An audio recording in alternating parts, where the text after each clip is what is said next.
तो दोस्तों आज मैं इतिहास का कुछ ऐसे प्रश्न लेकर आया हूं जो पिछले कई सालों से बार बार रिपीटेड कर रही है। और ये जो क्वेश्चन होगी ना मेरे दोस्तों, ये आप लोगों का अति लघु उत्तरीय प्रश्न होगा और लघु उत्तरीय प्रश्न होगी। यानी मेरे दोस्तों 2 मार्क्स और 3 मार्क्स के जो क्वेश्चन आपके एग्जाम में आने की संभावनाएं होगी, सारा क्वेश्चन मैं आज आप लोगों को एक एक वीडियो में आप लोगों को बताने वाला हूं। तो अभी फिलहाल मैं आप लोगों को इतिहास लेकर आया हूं। इसके बाद कौन से सब्जेक्ट के बारे में आप लोग देखना चाहते हैं तो जरूर आप लोग कॉमेंट सेक्शन में कॉमेंट करेंगे। मैं आप लोगों को कॉमेंट को देखते हुए अगला वीडियो में आप लोगों को प्रोवाइड करने की कोशिश करूंगा। सो दोस्तों आप सभी को अच्छी तरह से पता है कि आप लोगों का इस सिलेबस और आप लोग एग्जाम पैटर्न पूरी बदल चुकी है और साथ ही साथ मेरे दोस्तों आप लोगों का एग्जाम भी बहुत करीब आ रही है। अब इसी करीब मेरे दोस्तों इसी करीबी के बीच में हम तैयारी कैसे करें कि सर हमारा एग्जाम में बेटर रिजल्ट बने। तो मेरे दोस्तों उसके लिए कुछ नहीं करना है, डाउनलोड कर लेना है आप लोग सबसे पहले प्ले स्टोर से मिसाइल क्लासेस के ऐप को। कुछ नहीं करना है, सबसे पहले प्ले स्टोर को आप लोग अभी ओपन करें, सर्च कीजिएगा मिसाइल क्लासेस के एप्लीकेशन को। आप डाउनलोड करने के बाद इस तरह से बहुत सारे कोर्सेज आपके सामने आएगी भाई। इस तरह से कोर्सेज जो आएगी ना, उनमें आपके आंखें फाउंडेशन कोर्स में मेरे दोस्तों यहाँ पे क्रैश कोर्स में आप लोगों को क्लिक करना है। अगर मेरे दोस्तों क्रैश कोर्स को आप ज्वाइन करेंगे तो क्रैश कोर्स का बेनिफिट ये बनता है सर कि यहाँ पे सुबह शाम दोनों टाइम क्लासेस होती है सिलेक्टेड क्वेश्चन के साथ। एग्जाम से पहले एग्जाम पेपर कंडक्ट कराया जाता है और सबसे बड़ी बात यह है ना भाई कि यहाँ पे पढ़ाने के तुरंत जस्ट बाद आप लोगों को नोट्स भी प्रोवाइड किया जाता है और ये नोट्स आप लोगों का आपके लैंग्वेज में होती है, यानी हमारा लैंग्वेज में नहीं, स्टूडेंट्स के लैंग्वेज में होती है आपका उत्तर। ठीक है, तो आप लोग एनी हाउ इस कोर्स को ज्वाइन करें। कोई भी दिक्कत होगी नंबर स्क्रॉल हो रही है, इस नंबर पे आप लोग व्हाट्सएप कीजिएगा, हमारी टीम आपको रिप्लाई करेगी। जहां भी पढ़ रहे हैं मेरे दोस्तों, किसी भी कोचिंग में पढ़ रहे हैं, किसी भी ट्यूशन में पढ़ रहे हैं, कुछ भी कर रहे हैं, लेकिन आप लोग आज का जो मेरे दोस्तों फाउंडर आप लोग का जो क्रैश कोर्स है इसको एनी हाउ आप लोग ज्वाइन जरूर करें। आइए सर क्वेश्चन पे एक एक क्वेश्चन को हम लोग नजर दौड़ाते हैं, वीडियो को बिना स्किप किए देखेंगे क्योंकि मैं बीच बीच में एक्सप्लेनेशन करूंगा। जरूरी नहीं है कि ये प्रश्न आएगी, लेकिन मेरे दोस्तों अगर आपको मैं जो एक्सप्लेनेशन कर रहा हूं अगर ध्यान से नहीं सुने, एग्जाम अगर क्वेश्चन आ जाए तो फिर आपको छोड़कर आना पड़ेगा।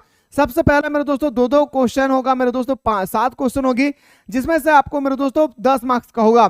सर 14 मार्क्स होना चाहिए ना, लेकिन नहीं मेरे दोस्तों 2 क्वेश्चन आपको एक्स्ट्रा में दिया जाता है, जिसमें से आपको 5 क्वेश्चन को उत्तर करना है। पहला क्वेश्चन है सर कि दांडी यात्रा किसके द्वारा शुरू किया गया था। जो दांडी यात्रा है ये किसके द्वारा शुरू किया गया था, आप सभी को पता है मेरे गुरुजी कि महात्मा गांधी द्वारा शुरू किया गया था 12 मार्च 1930 को। वही क्वेश्चन पूछ रहे थे दांडी यात्रा कब शुरू किया गया था, तो 12 मार्च 1930 को साबरमती आश्रम से शुरू किया गया था। अगर आप मेरे दोस्तों अगर आप लोगों को पता है तो जल्दी से आप लोग कमेंट करेंगे कि आखिर गांधी जी ने जो मेरे दोस्तों साबरमती आश्रम गए थे तो कितनी मील की दूरी तय किए थे। अगर आप लोगों को पता है तो ये जरूर बताइएगा।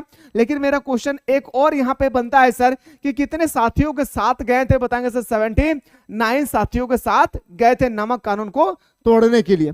आइए सर अगला क्वेश्चन आपके सामने है कि महात्मा गांधी ने नमक कानून कब बंद किया, तो बताएंगे सर 6 अप्रैल 1930 को। भाई एक बात थोड़ा सा ध्यान देंगे, 12 मार्च 1930 को साबरमती आश्रम से शुरू किया और वो समुद्र की ओर जाने के लिए मेरे दोस्तों 12 मार्च 1930 को शुरू करते हैं अपनी यात्रा। और मेरे दोस्तों कानून जो तोड़ता है वो हमारा 6 अप्रैल 1930।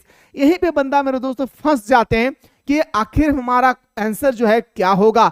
लेकिन मेरे दोस्तों आपको ध्यान देना होगा कि मैं चल रहा हूं, मैं पहुंच गया हूं, दोनों में बहुत अंतर है। मैं जा रहा हूं वो हमारा आंसर होगा सर 12 मार्च 1930 को। याद रखिएगा पहुंचकर कानून को कब तोड़ा था, 6 अप्रैल 1930 को। अगला क्वेश्चन है सर भारत छोड़ो आंदोलन कब शुरू हुआ था, तो भारत छोड़ो आंदोलन मेरे दोस्तों 1942 में शुरू हुई थी और महात्मा गांधी ने इसी आंदोलन में एक नारा दिया था कि जे मेरे दोस्तों यहाँ पे एक नारा दिया था हमारे महात्मा गांधी ने, करो या मरो की नारा दिया था। चाहे जो हो जाए सो देखा जाएगा, लेकिन इस बार हमें आजादी लेकर रहना है। यह महात्मा गांधी द्वारा कथन था भाई, इसको भी याद रखेगा। और हाँ 1917 में महात्मा गांधी ने मेरे दोस्तों सबसे पहला चंपारण में अपना आंदोलन छेड़ता है और महात्मा गांधी का पहला सफल आंदोलन भी कहलाता है चंपारण का आंदोलन। महात्मा गांधी के द्वारा 1917 से लेकर 1942 तक के बीच में जितने सारे आंदोलन हुई है, सारे आंदोलन को एकदम मेरे दोस्तों घी की तरह चाट लेना है। क्वेश्चन बार बार पूछे जाते हैं हर एक साल मेरे दोस्तों, वेरी शॉर्ट क्वेश्चन हो, शॉर्ट क्वेश्चन हो या लॉन्ग क्वेश्चन आपके एग्जाम में आएगी हर हाल में, इसको याद रखिएगा। चलिए सर अगला क्वेश्चन पे आइए। क्वेश्चन नंबर नेक्स्ट है अखिल भारतीय कांग्रेस पार्टी का स्थापना किसने किया था, तो बताएंगे सर अखिल भारतीय कांग्रेस की स्थापना मेरे दोस्तों, अखिल भारतीय कांग्रेस को हम लोग किसको बोलते हैं सर, कांग्रेस पार्टी का ही एक नया नाम है मेरे भाई, सॉरी पुराना नाम है अखिल भारतीय कांग्रेस पार्टी। ये एक्चुअली मेरे दोस्तों ये पार्टी हमारा अमेरिका से सक्रियता है, ये पार्टी जो हमारा वह अमेरिका से सक्रियता है। और एक बात याद रखिएगा, इसकी जो स्थापना होती है ना गुरुजी, वो 28 दिसंबर 1885 को होती है। ठीक है, अगर आपसे पूछा जाएगा कि कांग्रेस पार्टी का स्थापना कब होती है, तो पूरा डेट याद रखेगा 28 दिसंबर 1885 को। किसने किया था सर? A.O. ह्यूम। कई बार क्वेश्चन आते हैं कि A.O. ह्यूम का पूरा नाम क्या है, तो बताएंगे सर ऑक्टेवियन ह्यूम। क्या बताएंगे भाई? ऑक्टेवियन ह्यूम, ख्याल रखिएगा भाई। अगला क्वेश्चन पे आते हैं सर, अप्रैल 1919 में जालियांवाला बाग हत्याकांड कब हुआ था, तो बताएंगे सर अप्रैल 1919 में जालियांवाला बाग हत्याकांड अमृतसर में हुआ था, जो पंजाब में स्थित है। याद रखिएगा कहां पे भाई? पंजाब में। और जालियांवाला बाग हत्याकांड से संबंधित आपके एग्जाम में हर हाल में क्वेश्चन आएगी। चलिए सर अगला क्वेश्चन पे आते हैं कि गांधी जी ने असहयोग आंदोलन किस वर्ष शुरू किया था। आप सभी को पता है मेरे दोस्तों कि महात्मा गांधी द्वारा असहयोग आंदोलन शुरू किया गया था। और इसी आंदोलन में महात्मा गांधी ने कहा था कि आप लोग जो वकील है वो वकालत ना जाएं, जो विद्यार्थी है वह सरकारी स्कूल में ना पढ़े, मतलब अंग्रेजों के स्कूल में ना पढ़े, जो विदेशी कपड़ा है यानी अंग्रेजों का जो कपड़ा है वो कपड़ा का बहिष्कार करे। और महात्मा गांधी ने मेरे दोस्तों असहयोग आंदोलन को शुरू किया। तो असहयोग आंदोलन 1920 में शुरू होती है, लेकिन मेरे दोस्तों ठीक 2 साल के बाद महात्मा गांधी को मजबूरन मेरे दोस्तों याद रखेगा 1922 में हमारा असहयोग आंदोलन को वापस लेना पड़ता है। आखिर वापस क्यों लेता भाई? तो मेरे दोस्तों 1922 में चोरी चौरा नामक एक घटना घटती है और वहां पे मेरे दोस्तों पुलिस थाने में जाकर आग लगा देती है। तो महात्मा गांधी ने मेरे दोस्तों कहता था कि ये हिंसा जो है मेरे दोस्तों, ये हिंसा का खिलाफ हो गया, ये हिंसा हो रही है। जबकि मैंने आंदोलन शुरू किया था उसी समय मैंने बताया था कि हमारा आंदोलन शांतिपूर्वक तरीका से होगा और अहिंसा होगी, लेकिन आप लोगों ने हिंसा किया, इसलिए उनको मजबूरन वापस लेना पड़ा था। पूर्ण स्वराज्य का प्रस्ताव कांग्रेस के किस अधिवेशन में कब पास किया गया, तो बताएंगे सर कांग्रेस जो हमारा पूर्ण स्वराज्य का प्रस्ताव है वो लाहौर अधिवेशन 1929 में पास किया था। क्वेश्चन का लेवल देखिए भाई, छोड़कर नहीं आना है, दिल से इरादा कीजिए, 30 में 30 नहीं 40 में 40 लाना है सर। 30 क्वेश्चन ऑब्जेक्टिव में 100% सही करना है। 1-1 मार्क्स का 30 क्वेश्चन, 2-2 मार्क्स का 5 क्वेश्चन, टोटल हमें 40 में 40 ला के दिखाने। खास करके बाबू रे जो क्रैश कोर्स में स्टडी कर रहे हैं ना भाई, खास करके जो बंदा क्रैश कोर्स में स्टडी कर रहे हैं मेरे प्यारे, जितना मैं बता रहा हूं बस ईमानदारी पूर्वक आप लोग पढ़ लेंगे। क्या मैं जितना आप लोगों को ईमानदारी पूर्वक पढ़ा रहा हूं बस आप लोग ईमानदारी पूर्वक पढ़ लेंगे। यकीन मानिए इस बात का कि इससे बाहर आपके एग्जाम में क्वेश्चन नहीं आएगी, पर शर्त है कि मेरे दोस्तों क्लास को जरूर अटेंड कीजिएगा। सुबह शाम दोनों टाइम पे क्लास चलती है। बाकी जो भी ज्वाइन नहीं किए फटाफट प्ले स्टोर से मिसाइल क्लासेस के ऐप को डाउनलोड करके ज्वाइन कर लेंगे। कोई दिक्कत होगी डिस्क्रिप्शन बॉक्स में नंबर दिया हुआ है। माई एक्सपेरिमेंट विथ ट्रूथ किसकी आत्मकथा है, तो बताएंगे सर आत्मकथा जो है हमारा महात्मा गांधी का भाई क्या है, महात्मा गांधी का अपना आत्मकथा है। अगर आपसे पूछा जाएगा मेरे दोस्तों कि महात्मा गांधी का राजनीतिक गुरु कौन थे, तो बताएंगे सर महात्मा गांधी का राजनीतिक गुरु था गोपाल कृष्ण गोखले। क्या था भाई? गोपाल कृष्ण गोखले। नाम याद रखेगा, क्वेश्चन कहीं से भी आएगी भाई। खिलाफत आंदोलन किसके द्वारा शुरू किया गया था? खिलाफत आंदोलन 2 मुस्लिम समुदाय के द्वारा शुरू किया गया था। एक का नाम था सर हमारा मोहम्मद अली और दूसरा था सर हमारा शौकत अली। दोनों है अली और इनके द्वारा ही मेरे दोस्तों तैयार किया गया था खिलाफत आंदोलन, मोहम्मद अली और शौकत अली। आपको एग्जाम में लिखना भी है इसी तरह से। क्वेश्चन है संविधान सभा की प्रथम बैठक कब और किसके द्वारा अध्यक्षता में की गई थी? अब जब संविधान का पहली बैठक आई तो मैं थोड़ा सा आप लोगों को कुछ इंपॉर्टेंट चीजें मैं बता रहा हूं, इसको गौर करेंगे मेरे दोस्तों। पहला संविधान सभा का जो बैठक होती है 9 दिसंबर 1946 को पहली बैठक होती है और इसमें मेरे दोस्तों अस्थायी अध्यक्ष का चुनाव होता है। क्या भाई? अस्थायी अध्यक्ष की चुनाव होती है डॉक्टर सचिनंद सिन्हा भाई। क्या? डॉक्टर सचिनंद सिन्हा, इसको याद रखें, डॉक्टर SS डॉक्टर सचिनंद सिन्हा की। ठीक मेरे दोस्तों 2 दिन के बाद यानी मेरे दोस्तों 11 दिसंबर 1946 को एक अस्थायी अध्यक्ष का चुनाव होता है भाई। याद रखेगा किसको भाई? अस्थायी अध्यक्ष जिसे हम लोग बोलते हैं जवाहरलाल नेहरू। क्या भाई? याद रखेगा, सॉरी डॉक्टर राजेंद्र प्रसाद, राजेंद्र प्रसाद। याद रखेगा क्या भाई लिखेंगे? प्रसाद। ठीक है, याद रखेगा। अगर आपसे पूछा जाएगा गुरुजी कि हमारा अस्थायी अध्यक्ष किसे चुना गया तो बताएंगे सर 11 दिसंबर 1900 याद रखिएगा 46। मेरे दोस्तों संविधान से संबंधित एक क्वेश्चन और आती है कि संविधान में भाग की संख्या कितनी है, तो बताएंगे सर भागों की संख्या 22 है। कितना भाई? भागों की संख्या 22 है। अगर आपसे पूछा जाएगा कि अनुसूची की संख्या कितनी है, क्या गुरुजी अनुसूची की संख्या कितनी है, तो बताएंगे सर 12 अनुसूची है। लेकिन अगर आपसे पूछा जाएगा कि आर्टिकल्स यानी अनुच्छेद की संख्या कितनी है, तो अनुच्छेद की संख्या 395 प्लस। इस सब चीजों को याद रखिएगा, क्वेश्चन कहीं से भी आ सकता है भाई, क्वेश्चन कहीं से भी टपक सकता है, लेकिन दिल में इरादा कीजिए 40 में 40 पार करके दिखाना है। ठीक है, तो उम्मीद करते हैं मेरे दोस्तों कि आप लोगों को अच्छी तरह से समझ में आ रहा होगा। महात्मा गांधी किस भाषा को राष्ट्रीय भाषा बनाना चाहते थे? तो आप सभी को पता है कि मेरे दोस्तों महात्मा गांधी हिंदुस्तानी को राष्ट्रीय भाषा बनाना चाहते थे, मतलब हिंदी को वो राष्ट्रीय भाषा बनाना चाहते थे। और भारत के अंतिम वायसराय कौन थे? भारत के जो अंतिम वायसराय थे मेरे दोस्तों लॉर्ड माउंटबेटन। लेकिन अगर मैं इसी चीज को अगर थोड़ा सा मैं रिपीट करके आपसे कहूं, क्वेश्चन का थोड़ा सा लैंग्वेज अगर मैं बदल दूं तो आप लोग घबरा जाएंगे। जी घबराना नहीं है भाई। अगर आपसे कहा जाएगा मेरे दोस्तों कि भारत का स्वतंत्र भारत के अंतिम गवर्नर जनरल कौन थे? क्या भाई स्वतंत्र भारत के अंतिम गवर्नर जनरल कौन थे? तो बताएंगे सर श्री राजगोपालाचार्य। अगर आपसे पूछा जाएगा कि भारत का अंतिम गवर्नर जनरल कौन थे? तो लॉर्ड माउंटबेटन। दोनों क्वेश्चन में बहुत ही इंपॉर्टेंट है, बहुत ही वेरी वेरी इंपॉर्टेंट, इसको याद रखेगा। संविधान निर्मात्री सभा का गठन किस योजना के आधार पर तैयार हुआ था? तो संविधान निर्मात्री सभा का गठन कैबिनेट मिशन योजना के तहत शुरू हुई थी। याद रखिए किसके द्वारा भाई?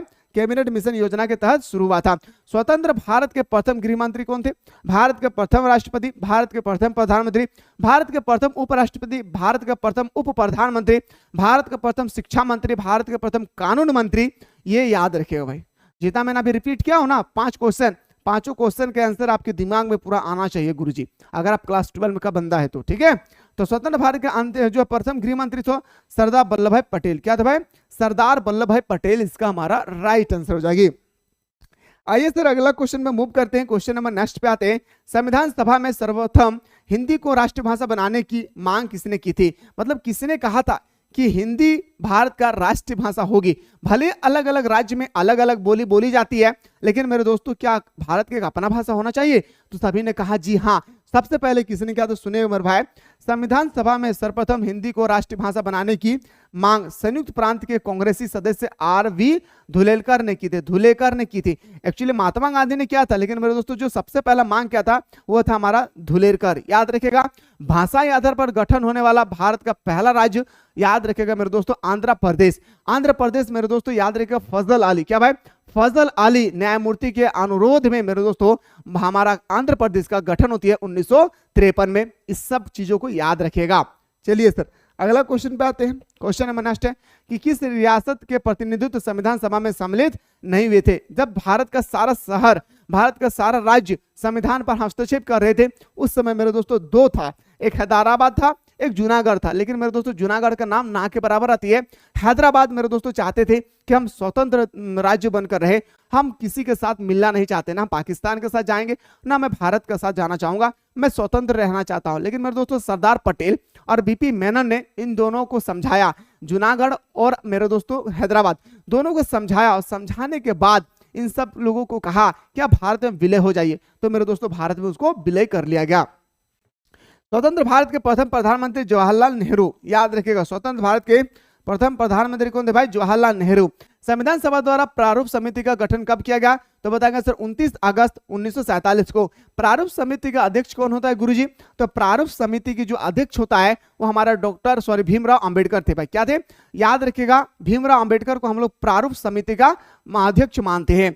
उद्देश्य प्रस्ताव, लेकिन अगर आपसे पूछा जाएगा प्रारूप समिति का गठन कब हुआ? 29 अगस्त 1947 को। कब है? 29 अगस्त 1947 को। उद्देश्य प्रस्ताव कब और किसने प्रस्तुत किया था? उद्देश्य प्रस्ताव कब और किसने प्रस्तुत किया था? तो जवाहरलाल नेहरू ने 13 दिसंबर 1946 को उद्देश्य प्रस्ताव प्रस्तुत किए थे। भारत का संविधान कब लागू हुआ था? क्वेश्चन को ध्यान से देखेंगे। भारत का संविधान कब लागू हुआ था? 26 नवंबर, सॉरी भारत का संविधान मेरे दोस्तों कब लागू हुआ था? तो 26 जनवरी। क्वेश्चन का लेवल देखेंगे भाई, 26 जनवरी 1950 को। लेकिन अगर इसी चीज को अगर मैं कहूं मेरे भाई कि भारत का संविधान कब अंगीकृत किया गया था? अंगीकृत, याद रखिएगा भारत का संविधान कब अंगीकृत किया गया था? तो गुरुजी आंसर बदल कर हो जाएगा 26 नवंबर। क्या भाई? 26 नवंबर 1949। इस सब चीजों को याद रखेगा भाई। भारत के संविधान के गठन होते समय कितना लाख रुपया का खर्चा हुआ था? तो खर्च भी याद रखेगा, कई बार ये भी क्वेश्चन आती है। तो लगभग मेरे दोस्तों याद रखेगा, लगभग मेरे प्यारे कितना? 64 लाख। कितना? 64 लाख। याद रखेगा लगभग भारतीय संविधान को बनाने में लगभग 64 लाख रुपया की खर्च हुई थी। ये सब चीजों को आपको आना चाहिए भाई, ठीक है। इसलिए मैं बार बार कह रहा हूं कि अगर आप कम समय में बेहतर तरीके से घर बैठे कम पैसा में अच्छी तरह से तैयारी करना चाहते हैं तो उसके लिए गुरुजी सबसे पहले आपको प्ले स्टोर को डाउनलोड कर लेना है। अब जैसे मेरे दोस्तों प्ले स्टोर को डाउनलोड करेंगे ना, इस तरह से बहुत सारे इस तरह से कोर्सेस होगी, जिनमें से मेरे दोस्तों आपकी आंखें फोकस होना चाहिए आपका क्रैश कोर्स में। क्रैश कोर्स का क्लास सुबह और शाम दोनों टाइम पे चल रही है और यहाँ पे ये क्लास मेरे दोस्तों आपकी भाषा में होती है और 100% सिलेक्टेड क्वेश्चन के साथ तैयारी कराया जाता है। और यहां तक ही नहीं मेरे दोस्तों, सारा आपके एग्जाम के अकॉर्डिंग इंपॉर्टेंट क्वेश्चन होगी और इसके बाद आप लोगों को नोट्स भी दिया जाता है। यानी जो नोट्स होगी वो बिल्कुल साधारण भाषा में होगा, आपको रट्टा लगाने की कोई आवश्यकता नहीं होगी। तो जल्दी से जाएं प्ले स्टोर से सर्च करें मिसाइल क्लासेस के, आपको डाउनलोड करने के बाद इस कोर्स को एनी हाउ ज्वाइन करें। बाकी मेरे दोस्तों आप लोग जरूर बताइए कि अगला जो हमारा क्लास होगी, अगला क्लास कौन से सब्जेक्ट का होना चाहिए। एक बार सारा बंदा मिलकर मेरे दोस्तों जल्दी से आप लोग कमेंट करेंगे, मैं उसी क्वेश्चन को लेकर आऊंगा आप लोगों का अगला वीडियो में। आपका 3 मार्क्स का क्वेश्चन। मिलते हैं इसी तरह से नेक्स्ट वीडियो में।